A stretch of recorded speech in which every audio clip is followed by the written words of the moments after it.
Lord, he was in the right place at the right time. Because I was able to slip that package of music out to him without them knowing, and I gave him my mother's address and he sent it home to me. You know, but it did get me in trouble because they sent me to Alexander Correctional, about 4.5 hours away in the hills, and I ain't even got to tell you who up there.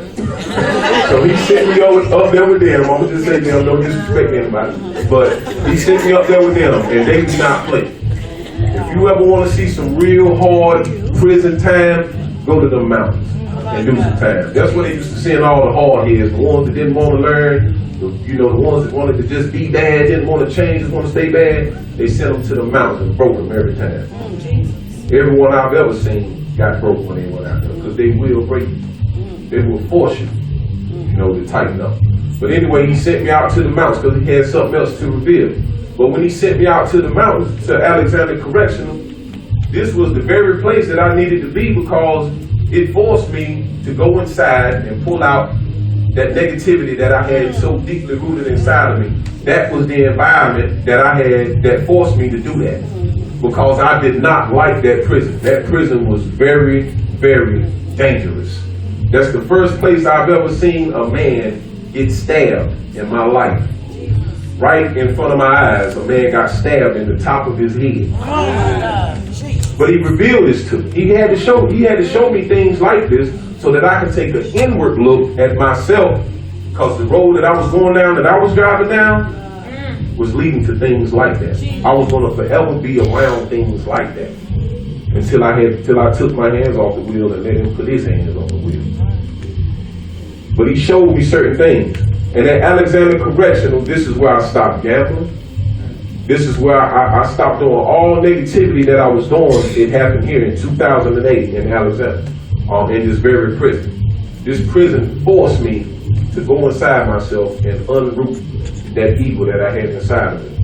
And as soon as I did it, I kid you not, when I first got to the prison, it was a female CO, and she was in the office with the sergeant. They said the sergeant on my unit had her and 5 more correctional officers in the office pointing at my picture, drilling them.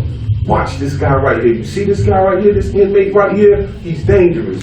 He can do this. He can do that. He got the power to point at somebody and other inmates will get him. They'll do whatever he says. Whatever. So he got all these COs in this office drilling them about me. And he's telling nothing but lies the whole time. My God. Because it won't know, but like 2 weeks later, an incident happened in the prison where they locked the prison down, and this same female CO came around to my cell and was ordered to search my cell. And when she searched my cell, she seen the light of God. She seen the change. She seen the pictures on the wall, the family pictures on the wall. She seen the books. She seen the peace. She seen the tranquility that God has started to pour in me once I got that evil out of me. She seen everything that was contrary to what that sergeant was telling her that day. And she manifested to me. My God. She told me, she said, everything that I heard about you is a lie. My God. And I had no clue what she was talking about. I had no clue of that little meeting that they had in the sergeant's office. But God did, though. My God. And that was just another testament to me. And the words, I never forget the words that I said to this woman. I said, now you see what I'm up against. For the change that I made, people started to rebel against me.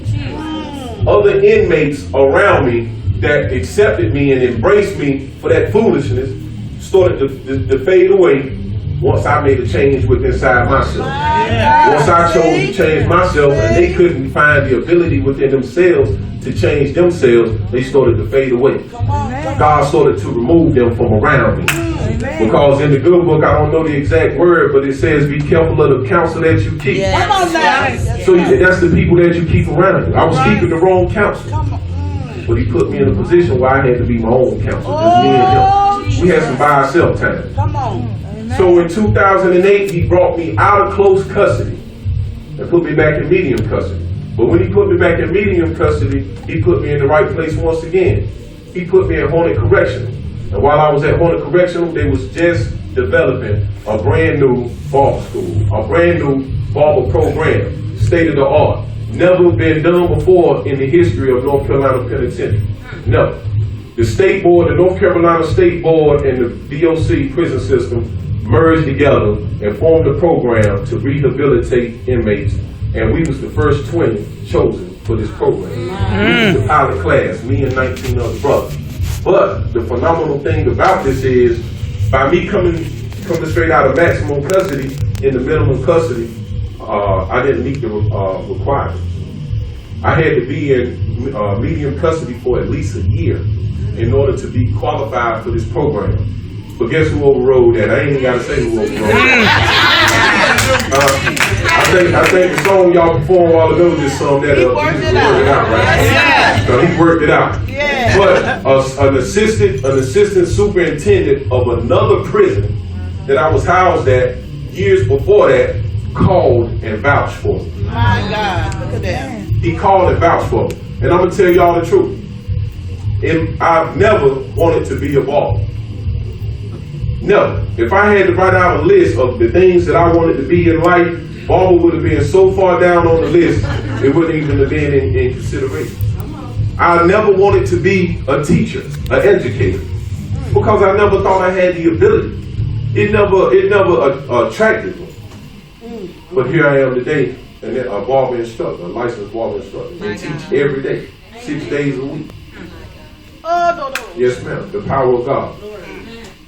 But when he put me in barber school, it was my last 3 years in prison. It was everything that I needed so that I can come out and be something to somebody else, not to be something to myself.